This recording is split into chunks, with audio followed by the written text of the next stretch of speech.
ჩვენ გვაქვს შესანიშნავი ძეგლი, რომელსაც ეწოდება ქებაი და დიდებაი ქართულისა ენისაი. ქართული ენა ამ თხზულებაში გულისხმობს ქართულ დამწერლობით ენას, ანუ ქართულ ამბავს. ეს თხზულება თარიღიანია, თარიღი თვითონ თხზულებაში მიგვითითებს წელს, როდის დაიწერა ეს თხზულება, პოეტური ქმნილება, ქებაი და დიდებაი ქართულისა ენისაი. ეს არის 342 წელი ქრისტეს შობიდან. ამგვარად ერთ-ერთი უძველესი ქრისტიანული ქართული თხზულება. ჩვენ რომ შუშანიკის წამებას შევადაროთ, შუშანიკის წამება მე-5 საუკუნეში კი არ არის დაწერილი, არამედ მე-6 საუკუნეში, ხოლო ქებაი და დიდებაი ქართულისა ენისაი დაწერილია 342 წელს, ესე იგი საქართველოს გაქრისტიანების 16 წლის შემდეგ. აქ მნიშვნელოვანი ის არის, რომ თხზულება პირდაპირ მიუთითებს, რომ ყოველი საიდუმლოი ქართულ ამბანშია დამარხული. ესე ფარნავას იყო პირველი მეფე ქართლსაშინა ქართლოსის ენათესავთაგანი. ამან განავრცო ენაი ქართული და აღარ ეიზრახებოდა სხვა ენა ქართლსაშინა თვინიერ ქართულისა და ამან შექმნა წიგნობრობაი ქართული. წერს ქართლის ცხოვრების მემატიანე.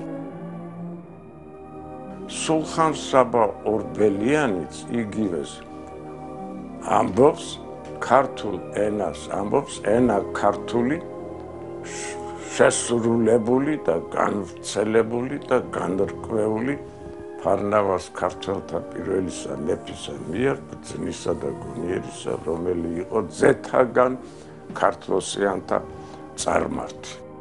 ამ დღიდან მოყოლებული ქართული ანბანის ქართული დამწერლობის შესახებ მრავალი ვერსია შექმნილა, თუმცა მეცნიერული საფუძვლიანი შესწავლა ქართული დამწერლობისა მე-20 საუკუნის დასაწყისში დაიწყო ივანე ჯავახიშვილმა. 1914 წელი არის დასაწყისი ქართული ამბანის მეცნიერული შესწავლისა. მნიშვნელოვანია ის, რომ მე-20 საუკუნის პირველ ნახევარში, ესე იგი ქართული ამბანის შესწავლას ჯერ ერთი საფუძველი დაუდო ივანე ჯავახიშვილმა, ხოლო განაგრძეს პავლე ინგოროყვამ და ბარბალე ბარდაველიძემ. აქვე არ უნდა დავივიწყოთ ის ამბავი, რომ ძალიან მნიშვნელოვანი წვლილი დასდო ქართული ამბანის შესწავლას. ცოტა გაგიკვირდებათ, მაგრამ ცხადია, რომ ეს ძალიან მნიშვნელოვანი წვლილი შეიტანა ქართული ამბანის შესწავლაში გალაქტიონ პოეტმა გალაქტიონ ტაბიძემ. გალაქტიონ ტაბიძემ ამოიცნო ქართული ამბანის პირველი 100 ნიშნის საიდუმლო. ეს გვიან გახდა ცნობილი, რატომ კი გალაქტიონის თუ ივანე ჯავახიშვილმა დაიწყო ქართული ამბანის მეცნიერული შესწავლა 1914 წელს, 1915 წელს თავის ლექსში საღამო გალაქტიონ ტაბიძემ ქართული ამბანის პირველი 100 ნიშანი ამოიცნო და ეს ამოცნობა გალაქტიონ ტაბიძისა დიდად მნიშვნელოვანია. სხვადასხვა თვალსაზრისით. საქმე ის არის, რომ აი ამ პირველი 100 ნიშნის ამოცნობა საფუძვლად დაედო შემდგომ დანარჩენი, ესე იგი 100 ნიშნების ამოცნობას. სწორედ ივანე ჯავახიშვილის თეორიის გავრცობას და ქართული ანბანის შესწავლას მოანდომა ენათმეცნიერმა, მკვლევარმა, დამწერლობათმცოდნე რამაზ პატარიძემ თავისი ცხოვრების 60 წელი. და როგორც თავად მხცოვანი მეცნიერი ამბობს, 6 ათეული წლის შრომის შემდეგ ქართული ანბანი გაშიფრულია და ყველა საიდუმლოა მოხსნილი. ეს ყველაფერი დამარხულია 100 ნიშნებში, ესე იგი საჭირო იყო ამ 100 ნიშნების ამოცნობას. ქართული ანბანი ამოქმედდა ძველი წელთაღრიცხვის 540 წელს. რასთან არის ეს დაკავშირებული? საქმე ის არის, რომ ამოქმედდა ქართული ანბანის წელთაღრიცხვა. ანუ საქმე ის არის, რომ ქართული ანბანი უკავშირდება, ესე იგი წელთაღრიცხვას, ქართულ წელთაღრიცხვას. 540 წელს ძველი წელთაღრიცხვით საქართველოში დამთავრდა დროჟამის ათვლა მთვარით, დასრულდა მთვარის კალენდარული ეპოქა და დაიწყო მზის კალენდარული ეპოქა. საქმე ის არის, რომ ქართულ ანბანში, ესე იგი დაფარულად ჩვენ გვაქვს, როგორც მზის დროჟამის ათვლა მზით, აგრეთვე დროჟამის, უფრო ძველი დროჟამის ათვლა მთვარით და როგორ ქართულ ანბანში განხორციელებულია გადასვლა მთვარის კალენდარული სისტემიდან მზის კალენდარულ სისტემაზე. 540 წელი არის ქართველ ქურუმთა წელთაღრიცხვა. ესე იგი ქართული ანბანის შემოქმედნი არიან ქართველი ქურუმები. ამის შესახებ ჩვენ გვაქვს შემეცნებათა მატიანეში უწყება ამის შესახებ. ესე იგი ქართველმა ქურუმებმა მიატოვეს დროჟამის ათვლა მთვარით და დაიწყეს დროჟამის ათვლა მზით. რამაზ პატარიძის მოსაზრებით ქართული ანბანი არა მხოლოდ ასონიშნებს შეიცავს, არამედ მათემატიკურ სიმბოლოებსა და ასტროლოგიურ გაანგარიშებებსაც, რაც მის უნიკალურობას განაპირობებს. თქვენ წარმოიდგინეთ, რომ ერთი ასონიშანი ერთდროულად არის ბგერის სიმბოლოც და რიცხვის სიმბოლოც, ხოლო რიცხვებით ათვლილია კალენდარი. ესე იგი ასონიშანი ერთდროულად არის კალენდარული სიმბოლოც. ქართული მრგლოვანი ხუცურის პირველი ასონიშანი, რომელსაც ქვია ან და რაკი ან აბგერით იწყება, ამიტომ აბგერის მნიშვნელობა აქვს. საქმე ის არის, რომ ეს არის ცის გამოსახულება და ეს არის ცაზე მთვარე დგას. საქმე ის არის, რომ აი შემეცნებათა მატიანი ამბობს, რომ ქართული ანბანი, ესე იგი, შეიქმნა ქალდეურ და ებრაულ და ქალდეურ დამწერლობათა. აი ეს არის ჩემო ბატონო, სწორედ ან ბაბილონური მთვარის ღმერთი, იგი ცის ღმერთად იწოდებოდა შუმერულ ხანაში, შემდეგ აქადურ ხანაში. აი ეს ან სწორედ გამოსახულია ასე ცაზე მთვარე დგას. ან როგორც ასომთავრულს მუდამ შევამჩნევ ცაზე. აქ მთვარე არ აქვს გალაქტიონ ტაბიძეს ნახსენები, მაგრამ მთვარეს გულისხმობს. ან როგორც ასომთავრულს, არა ასომთავრული ეწოდება ამ მრგლოვან ხუცურს. ან როგორ ასომთავრულს მუდამ შევამჩნევ ცაზე სხვისთვის უხილავ ფარულს. ამდენად გალაქტიონმა პირველმა შეამჩნია. ამავე დროს იგი არის რიცხვი 1. ასტრონომიულად რო განვიხილოთ, 1-ია, იმიტომ რომ მთვარე მიაღწია ეს 18 წელიწადში და 7 თვეში ხდება მხოლოდ ერთხელ. მთვარე მიაღწია ზედა ზღრულ წერტილს და ზუსტად შუაღამია. ანუ პირველი რიცხვი 1-ია, ესე იგი. ესე იგი დღეღამის ათვლა, დროჟამის ათვლა დაიწყო შუა ღამიდან. ერთადერთი ანბანი არის, სადაც ასეთივე ეს არის ძველებრაული, ასეთივე სისტემაა განხორციელებული. ოღონდ სემური ანბანი არის მთვარის კალენდარული დღეების სათვალავი მხოლოდ და მხოლოდ ამით შემოიფარგლება, ხოლო ქართული ანბანი ეს გახლავთ, ესე იგი, წელთა აღრიცხვა და დროჟამის, ესე იგი, ჟამეულების მონაკვეთები, ანუ ჟამეული დროის განსაკუთრებული მონაკვეთია და ახლა ჩვენ ამის შესახებ ცოტა უნდა განიმარტოს.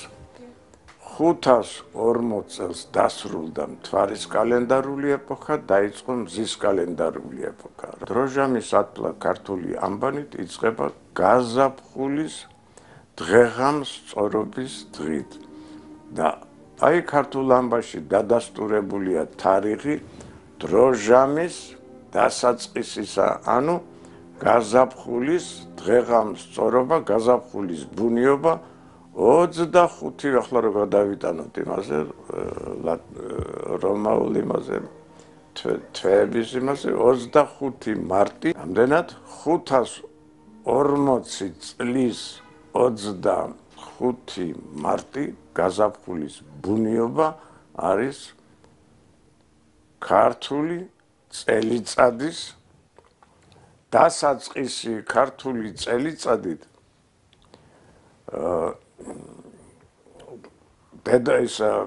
წელიწადის ხანგრძლივობა არის 365 დღე და 25 მიასედი დღეღამისა, მაგრამ დაზუსტებული ეს კიდე უფრო კარგად, იმიტომ რომ 128 წლიანი ჟამეული იძლევა იმის შესაძლებლობას, რომ წელიწადი უზუსტესად იყოს გამოთვლილი. ეს ამოცანა შესრულებულია ქართველ ქურუმების მიერ და ჩადებულია ქართულ ანბანში. ეს არის ერთ-ერთი უდიდესი საიდუმლო. ესე იგი, ფაქტიურად აქამდე ჩვენ არ ვიცოდით, ეს ყველაფერი დაკავშირებულია ანბანთან. ანბანის ამოცნობა ნიშნავს ქართული წელთაღრიცხვის ამოცნობას. ქართული ანბანის ამოცნობა ნიშნავს დროჟამის ქართულ სათვალავს, როგორ ანგარიშობდნენ ქართველები დროჟამს. 34 ასონიშანი ქართული ანბანისა არის ხარი. ანუ ის რაც სემურ ანბანში პირველი ასონიშანია, ხარი არის 34 ასონიშანი, ეს კი რიცხული მნიშვნელობით, საერთეულო სათვალავით იგივე რიცხვი 7-ია. ქართული ანბანში ქურუმთა ხანაში იყო 35 ასონიშანი. იწყებოდა მთვარის ღმერთით, თავდებოდა ხარით მისი წმინდა ცხოველის ასონიშნით და დასასრულის აღნიშნულად ჯვარი იყო დასმული, რომ ქართული ანბანი დამთავრდა. ეს კი შეადგენს მართლაც 5-ჯერ 7, ანუ 35 არის შვიდეულების აღრიცხვა. აქედან 4 შვიდეული განეკუთვნება მთვარეს და 1 შვიდეული კი მზეს და ამდენად ქართულ ანბანში დამარხულია საიდუმლო, ესე იგი, მზისა და მთვარის კალენდარული დღეების ანგარიშისა. შემდეგ ფარნავაზის დროს 36 ასონიშანი იქნა მიმატებული. საქმე ის არის, რომ აი ეს უკვე 36 და 37 დაკავშირებულია ისევ კალენდარულ ამბებთან. საგულისხმოა, რომ ივანე ჯავახიშვილის მოსაზრებები ქართული დამწერლობის შესახებ ბოლო დროს არქეოლოგიურმა აღმოჩენებმა და მეცნიერულმა კვლევებმაც დაადასტურეს. თუმცა ენათ მეცნიერ რამაზ პატარიძის განმარტებით, მემატიანეს ინფორმაცია ფარნავაზ მეფის მიერ დამწერლობის შექმნასთან დაკავშირებით დაზუსტებას საჭიროებს, რადგან ქართული დამწერლობა მისი აზრით ფარნავაზ მეფემდეა შექმნილი. შემეცნებათა მატიანე გვაუწყებს, არა უწიგნონი იყვნენ ქართველნი უწინარესთა ჟამთაცაშინა, ვიდრე ფარნავაზამდე სწერდნენ იგინი უხუცესთა წერილითა, ესე იგი ქურუმთა წერილითა.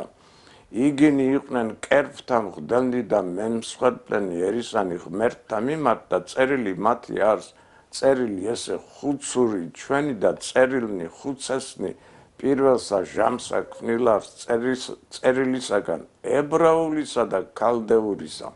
ესე იგი ფარნა მას რა გააკეთა ფარნავას მე თქვენი იცით რომ ესე იგი მეოთხე საუკუნის მიწრულს სამხრეთ საქართველოსთან მესხეთიდან მოვიდა აზონი დაჯდა მცხეთას და ესე იგი და მცხეთაში გახდა უკვე საქართველოს სახელმწიფოს ცენტრი.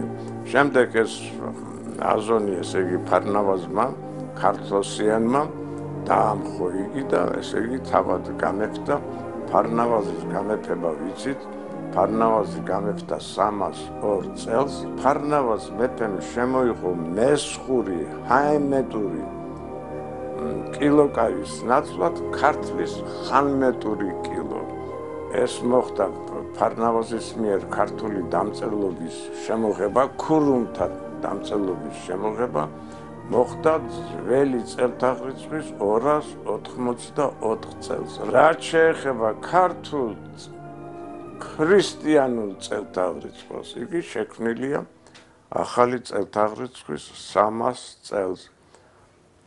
საქმე ის არის ამას ძალიან დიდი მნიშვნელობა აქვს, რადგან ქრისტიანული წელთაღრიცხვის წარმოშობა ჯერ მეცნიერებს ვერ გაურკვევიათ.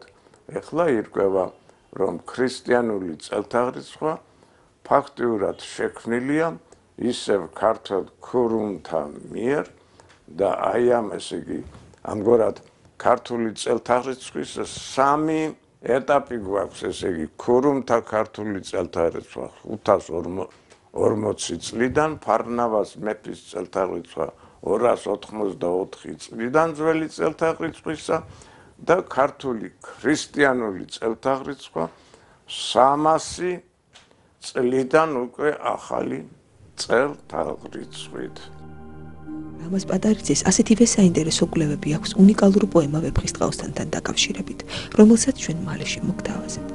იქამდე კი ვიდრე ქართულ უნიკალურ ანბანს უცხოური წარწერებით ჩავანაცვლებდეთ, კიდევ ერთხელ დავფიქრდეთ, რამდენად დიდი საუნჯე გვაჩუქა ღმერთმა და როგორ ვუპატრონოთ მას. მსოფლიოში უძველეს უნიკალურ ქართულ ანბანს, რომელიც მსოფლიოს არამატერიალურ კულტურულ ძეგლად არის წარდგენილი. ჩვენ კი ყოველდღიურად ვცდილობთ მის დაკნინებას, რადგან დღითი დღე გვავიწყდება, რომ ენა დედა ერისა.